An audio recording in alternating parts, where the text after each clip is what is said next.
అన్నట్టుగా WhatsApp university విపరీతంగా active అయిపోయింది.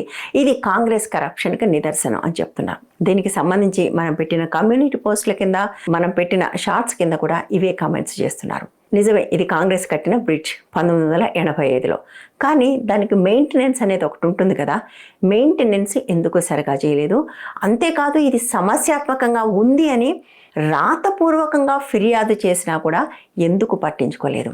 సరే, ఈ విషయం పక్కన పెడితే నేను మొట్టమొదట మరో వంతెన కూలింది అనే వాక్యంతో స్టార్ట్ చేశాను. ఎందుకు అంటే గుజరాత్లో బీహార్ లాగానే విపరీతంగా బ్రిడ్జిలు కూలిపోతున్నాయి. అట్లా కూలిపోతున్న బ్రిడ్జిల్లో అధిక భాగం కేంద్రంలోనూ రాష్ట్రంలోనూ ఉన్న డబుల్ ఇంజిన్ సర్కార్ కట్టినవే. నిజానికి గుజరాత్లో కూలిపోతున్న బ్రిడ్జిల సంఖ్య, కారణాలు చూస్తే చాలా ఆశ్చర్యం అనిపిస్తుంది. 2021 డిసెంబర్ నుంచి ఇప్పటిదాకా, అంటే 3.5 సంవత్సరాల్లో 7 బ్రిడ్జీలు కూలిపోయాయి. ఆ 7 బ్రిడ్జీల వివరాలు కూడా ఒకసారి చెప్తాను, చూడండి. ఇప్పుడు మీరు చూస్తున్న కూలిపోయిన బ్రిడ్జి పేరు మహమ్మద్పురా బ్రిడ్జ్. ఇది అహ్మదాబాద్ దగ్గర ఉంది. డిసెంబర్ 21లో ఇది కూలిపోయింది. జస్ట్ 3 నెలల ముందు, అంటే సెప్టెంబర్ 21లో పూర్తయింది. అక్కడున్న డబుల్ ఇంజిన్ సర్కారే ఈ బ్రిడ్జిని కన్స్ట్రక్ట్ చేసింది. దాని తర్వాత అక్టోబర్ 30, 2022లో మరొక బ్రిడ్జ్ కూలిపోయింది. బహుశా ఈ బ్రిడ్జ్ గురించి అందరికీ తెలుసు. దీని పేరు మోర్బీ సస్పెన్షన్ బ్రిడ్జ్. ఈ బ్రిడ్జ్ కాంగ్రెస్ కూడా కట్టలేదు, బ్రిటిష్ వాళ్ళు కట్టిన బ్రిడ్జ్ ఇది. ఈ బ్రిడ్జ్ పరిస్థితి బాగాలేదని, ఎందుకంటే 100 సంవత్సరాలు దాటింది కాబట్టి వందల కోట్ల ప్రజాధనం ఖర్చు పెట్టి దాన్ని రిపేర్ చేయించారు. చేయించిన తర్వాత 4 రోజుల్లో ఇది కూలిపోయింది. 135 మంది మరణించారు. ఇది అధికారమైన ఫిగర్, బట్ అనధికారికంగా అంతకంటే ఎక్కువే ఉన్నారు అని న్యూస్ రిపోర్ట్స్ చెప్తున్నాయి. ఇప్పుడు స్క్రీన్ మీద మీరు చూస్తున్న కూలిపోయిన బ్రిడ్జ్ పేరు మిందోలా రివర్ బ్రిడ్జ్. ఇది తాపీ డిస్టిక్లో కట్టారు. ఇది జూన్ 14, 2023లో కూలిపోయింది. ముఖ్యమంత్రి గ్రామ్ సడక్ యోజన పథకం కింద కట్టిన ఈ బ్రిడ్జ్ కట్టిన తర్వాత కూలిపోలేదు, కడుతుండగానే కూలిపోయింది. ఇది NH58 మీద కట్టిన పాలంపూర్ బ్రిడ్జ్. ఇది కూడా కడుతుండగానే కూలిపోయింది. ఆ కూలిపోయిన స్లాబ్స్ కింద వర్కర్స్ అత్యంత దారుణంగా నలిగిపోయారు కూడా. ఇప్పుడు మీరు స్క్రీన్ మీద చూస్తున్న బ్రిడ్జ్ పేరు వారియావ్ బ్రిడ్జ్. ఇది సూరత్ దగ్గర కట్టారు. ఈ బ్రిడ్జ్ కట్టి దీన్ని ఇనాగ్రేషన్ చేసిన తర్వాత సరిగ్గా 42 రోజులకు క్రాక్స్ కూడా వచ్చేసాయి. ఇప్పుడు స్క్రీన్ మీద చూస్తున్న బ్రిడ్జ్ పేరు అంబేద్కర్ బ్రిడ్జ్. ఇది మెహసానా విస్నాపూర్ మధ్యలో కట్టారు. ఈ బ్రిడ్జ్ ఫిబ్రవరి 14, 2024 కూలిపోయింది.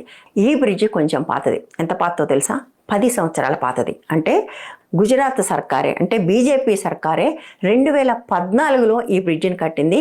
కట్టిన దగ్గర నుంచి దీనికి అనేక సమస్యలు వస్తూనే ఉన్నాయి. దాంతో ప్రజలు అనేక సార్లు కంప్లైంట్ చేశారు, చాలాసార్లు రిపేర్లు చేయమని కూడా అడిగారు. బట్ ప్రభుత్వం పట్టించుకోలేదు. 2024 ఫిబ్రవరి 14న ఈ బ్రిడ్జ్ కూలిపోయింది. ఇప్పుడు చెప్పండి, 40 ఏళ్ల కింద కాంగ్రెస్ ప్రభుత్వం కట్టిన ఒక బ్రిడ్జిని మెయింటెనెన్స్ లేక, అది కూడా సరిగ్గా ఇలాగే 3 ఏళ్లుగా ప్రజలు అడుగుతున్నా, రాతపూర్వకంగా ఫిర్యాదు ఇచ్చినా కూడా పట్టించుకోకపోతే కూలిపోవటము. ఇదే సర్కారు కట్టిన బ్రిడ్జ్ కేవలం 10 ఏళ్లలోనే కూలిపోవటం. ఇది ఎవరి తప్పు చెప్పండి? ఎంతసేపటికి చచ్చిపోయిన నెహ్రూని, అధికారంలో లేని కాంగ్రెస్ని పట్టుకుని ఏడవటం అనే పని తమ మనుగడ కోసం నాయకులు చేస్తున్నారు. సరే, ప్రజల బుద్ధి ఏమైంది? వాట్సాప్ యూనివర్సిటీ మేధావుల బుద్ధి ఏమైంది? నిన్నటి నుంచి 40 ఏళ్ల కాంగ్రెస్ బ్రిడ్జ్ కూలిపోయింది అని అంటున్న వాళ్ళు వీటిని చూడండి. ఇవి మాత్రమే కాదు, దేశంలో ఇప్పుడు అత్యధిక భాగం ఖర్చు పెడుతుంది రోడ్ల మీద, బ్రిడ్జిల మీద. అవి ప్రధానంగా బీహార్లోను, గుజరాత్లోను, అటువంటి రాష్ట్రాల్లోనే ఎక్కువగా ఖర్చు పెడుతున్నారు. అఫ్కోర్స్ అందులో సింహభాగం మనదే అనుకోండి, సౌత్ ఇండియాది. అనేక బ్రిడ్జిలు విపరీతంగా కూలిపోతున్నాయి. ఒక్క బీహార్లో ఎన్ని బ్రిడ్జిలు కూలిపోయాయో మనకు తెలుసు. అసలు బీహార్లో కూలిపోతున్న బ్రిడ్జిల గురించి అందరూ జోక్ కూడా చేసే ఒక పరిస్థితి వచ్చింది.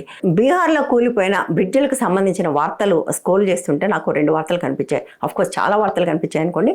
అందులో 2 హెడ్లైన్స్ మీకు చూపిస్తాను. ఒకటి బిజినెస్ స్టాండర్డ్ వాళ్ళ హెడ్లైన్, 2 వారాల్లో 10 బ్రిడ్జిలు కూలిపోయాయి. ఇంకొకటి ఫైనాన్షియల్ ఎక్స్ప్రెస్ వాళ్ళ హెడ్లైన్, 17 రోజుల్లో 12 బ్రిడ్జిలు కూలిపోయాయి. ఈ బ్రిడ్జిల్లో కూడా సింహభాగం కేంద్రం నిర్మించినవే. భారతదేశంలో విపరీత